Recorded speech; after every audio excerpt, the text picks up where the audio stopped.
বিসমিল্লাহির রহমানির রহিম। আজকে লাইভে আসার মুখ্য বিষয়টা হলো বন্যা পরবর্তী সময়ে বন্যার্তদের পুনর্বাসনের জন্য এখনই পূর্ব প্রস্তুতি গ্রহণ করা অতীব জরুরি। কি জন্যে? এখন বাংলাদেশের প্রায় 9টি জেলা বন্যার সম্মুখীন। এই 9টি জেলার ভিতরে হলো ফেনী, কুমিল্লা, নোয়াখালী, চট্টগ্রাম, খাগড়াছড়ি, ব্রাহ্মণবাড়িয়া, হবিগঞ্জ, লক্ষ্মীপুর এবং এই বানবাসীদের সংখ্যা দাঁড়িয়েছে প্রায় 10,47,000 পরিবার। এই বন্যায় যদি 10,47,000 পরিবার প্রায় তার বন্যায় ক্ষতিগ্রস্ত হয়ে থাকে, একটা বিশাল একটা জনসংখ্যা বাংলাদেশের জন্য একটা ঝুঁকির সম্মুখীন সামনে অবস্থান করতেছে। এখানে প্রায় ক্ষয়ক্ষতি হয়েছে প্রায় 52 লক্ষ লোকের অধিক এবং এই দুর্গত বন্যায় 748টি মেডিকেল টিম কাজ করতেছে এবং এই বন্যার্তদের ত্রাণ তহবিল সংগ্রহে বাংলাদেশের আপামর জনতা যে নিদর্শন দেখিয়েছে তা বাংলাদেশ স্বাধীন হওয়ার এই 54 বছর বয়সেও এই নিদর্শন এখনো কেউ দেখতে পারে নাই। যেখানে বৌদ্ধ ধর্ম, খ্রিস্টান ধর্ম, হিন্দু ধর্ম কোনো ভেদাভেদ নেই, এখানে সবাই একটা বট গাছের ছায়ার নিচে অবস্থান করতেছে। এখন টিএসসিতে যে পরিমাণ অর্থ সংগ্রহ হয়েছে ছাত্রদের মাধ্যমে, এখন ছাত্রদের প্রতি বাংলাদেশের মানুষের এমন অকৃত্রিম ভালোবাসা বন্ধন সৃষ্টি হয়ে গেছে যে তারা ছাত্রদের এখন চোখ বুজে নিমিষে বিশ্বাস করতে পারে, যা বাংলার জমিনে আগে এরকম ছিল না যে কেউ সাহায্যের হাত বাড়িয়ে দিলে এইভাবে সাহায্য চলে আসে। টিএসসিতে কাল দেখলাম লক্ষ টাকা, 1000 টাকার বান্ডেল এবং 9-10 বছরের শিশু তার 1000 টাকা জমিয়েছিল সেগুলো দান করে দিয়েছে। 7-8 বছরের শিশু তারা মাটির ব্যাংকের টাকাও তারা এই বন্যার্তদের পাশে সাহায্যের জন্য দিয়ে যাচ্ছে। বলপুরা আপামর জনতার সবাই এবং হিন্দু ধর্মের সনাতন ধর্মে যারা আছে তারা পূজার টাকা যে ফান্ড ছিল সেটা বন্যার্তদের জন্য দান করে দিয়েছে। এবং কয়েকটা ভিডিওতে দেখলাম যে সনাতন ধর্মের লোকরা মসজিদে আশ্রয় নিয়েছে এবং তারা আমাদের সাথে একে অপর মিশে গেছে। এখন এই বাংলাদেশে বৌদ্ধ ধর্ম, খ্রিস্টান, ক্ষুদ্র নৃগোষ্ঠী বলে কোনো কথা নেই, তাদের একটাই এখন পরিচয় বহন করে, তারা বাংলাদেশি এবং বাঙালি। এটাই আসলে বাংলাদেশে একটা বড় চাওয়ার জায়গা ছিল যে এমন একটা সময় আসবে যে সময়টায় আমরা পরিচয় দিব যে আমরা বাঙালি বা বাংলাদেশি, আমরা কোনো ধর্মের জন্য একটা সেকুলারিজমে আটকে থাকবো না। এটাই আমাদের একটি বড় প্রাপ্তি, বড় চাওয়া।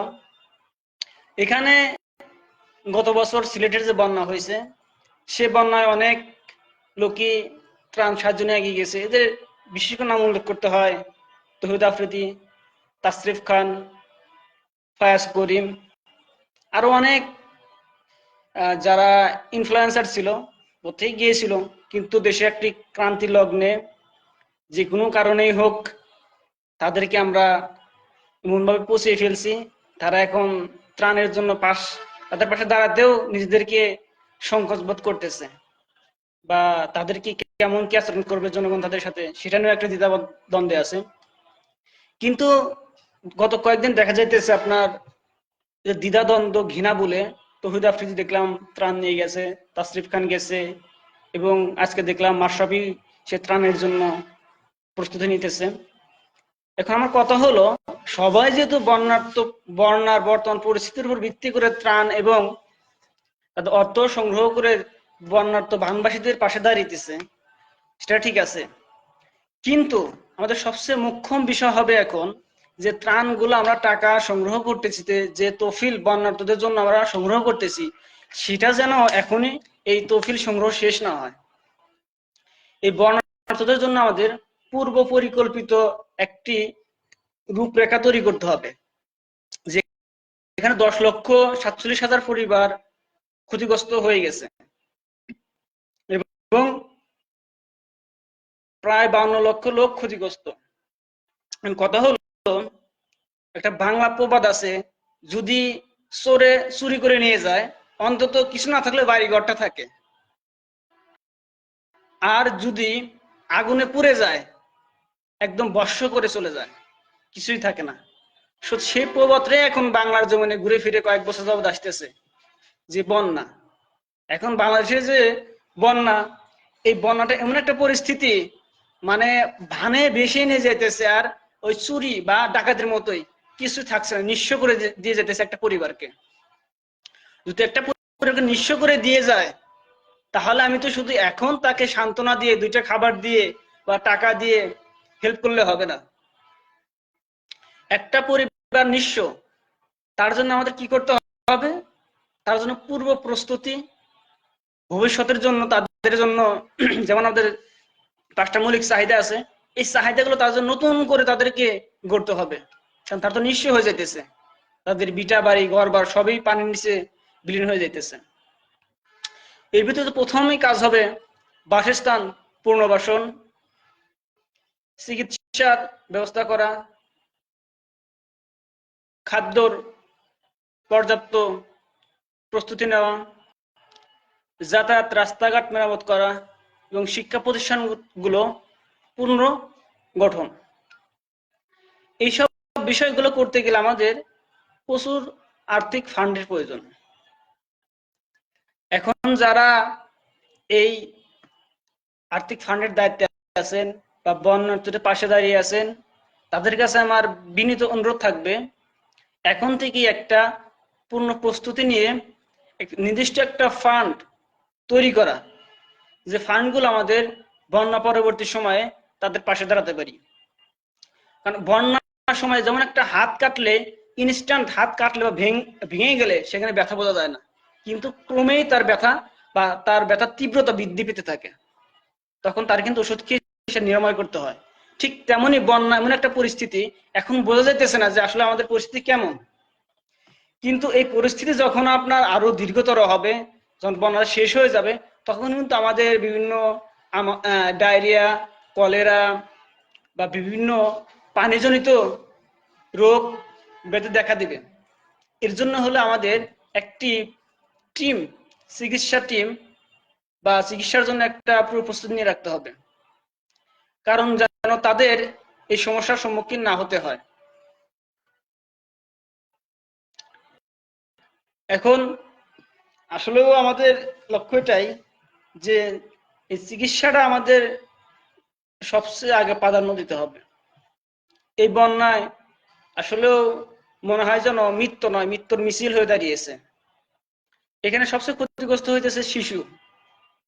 যেখানে একটা শিশু, নবজাতক শিশুর বেশি আবহাওয়া যদি আর্দ্র হয়, ঠান্ডা লাগতে টাইফয়েড শুরু হয়, সেখানে একটা শিশু ধরেন যে পানির ভিতর ডুবে আছে বলা চলে। তো সেই শিশুটা কেমন পরিচর্যা বা কেমন চিকিৎসা হওয়া দরকার, সেটা আমাদের এখন থেকেই সেটা পুরো পরিকল্পনা গ্রহণ করতে হবে। তো দেশবাসীর কাছে বা যারা এই বানবাসী মানুষের পাশে দাঁড়াইতেছেন বা আমরা যারা আছি, আমাদের প্রত্যেকেরই উচিত বানবাসী মানুষের পাশে দাঁড়ানো, এবং বন্যার শেষেও যেন তারা সঠিকভাবে ঘুরে দাঁড়াতে পারে, তার চিকিৎসা, বাসস্থান, শিক্ষা প্রতিষ্ঠান, এগুলো পুনর্গঠনে গুরুত্বপূর্ণ ভূমিকা পালন করতে হবে। এর জন্য আমাদের যে তহবিলগুলো সংগ্রহ করা দরকার, আর্থিক তহবিল, সেটা এখন থেকেই আমাদের ফান্ড একটা নির্দিষ্ট অংশ বা আমাদের এখন থেকেই গুছিয়ে রাখতে হবে।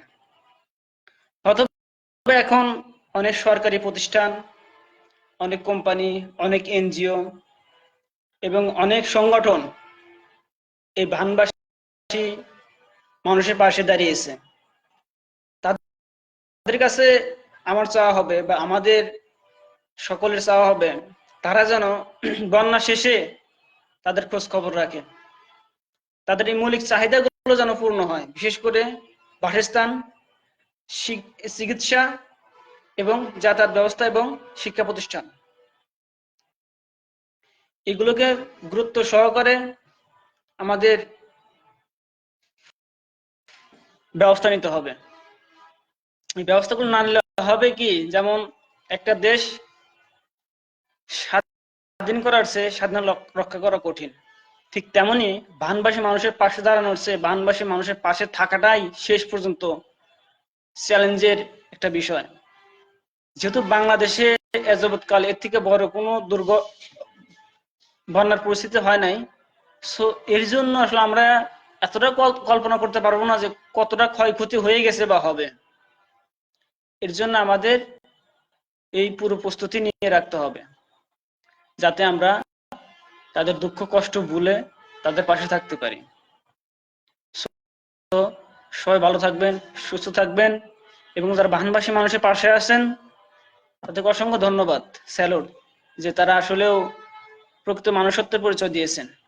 এবং আমার শেষ চাওয়া একটাই, যে বন্যা পরবর্তী সময়ে বন্যার্থীদের পুনর্বাসনের প্রতি আমাদের সকলেরই লক্ষ্য রাখতে হবে, যাতে আমরা তাদের পাশে এখন আছি, থাকবো, ছিলাম।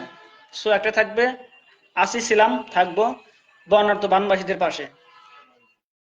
সো খোদা হাফেজ, ভালো থাকবেন, সুস্থ থাকবেন, এবং সকল বানবাসীদের সুস্বাস্থ্য কামনা করেই আজকের লাইভ থেকে চলে যাচ্ছি। আল্লাহ হাফেজ।